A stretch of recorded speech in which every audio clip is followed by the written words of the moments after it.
Hi friends, ನಿಮಗೋಸ್ಕರ ಮತ್ತೊಂದು ವಿಡಿಯೋನ ತಗೊಂಡು ಬಂದಿದ್ದೀನಿ. ಹೇಗಿದೆ ಅಂತ ನೋಡ್ಕೊಂಡು ಬರೋಣ ಬನ್ನಿ. ಚತುರ್ದಶ ಭುವನ ಭಯಂಕರನಾದ ಲಂಕೆ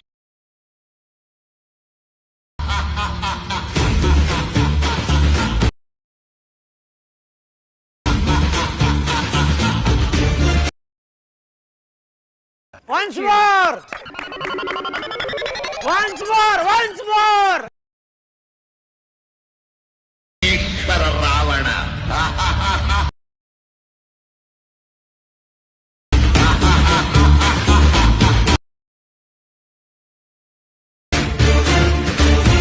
XML ಫೈಲ್ ಬೇಕು ಅಂದ್ರೆ ಡಿಸ್ಕ್ರಿಪ್ಷನ್ ಬಾಕ್ಸ್ ಅಲ್ಲಿ ಪ್ರಾಜೆಕ್ಟ್ ಲಿಂಕ್ ನ ಕೊಟ್ಟಿದ್ದೀನಿ. ಅಲ್ಲಿಂದ ನೀವು ಈಸಿಯಾಗಿ ಡೌನ್ಲೋಡ್ ಮಾಡ್ಕೋಬಹುದು.